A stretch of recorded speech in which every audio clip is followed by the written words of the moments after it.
Okay, this is my 89 F150 with a 5-liter. Been having a starting issue, actually a running issue. It won't start.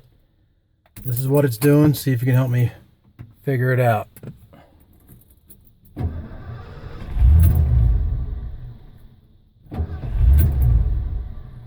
So it kind of starts, but it won't keep running.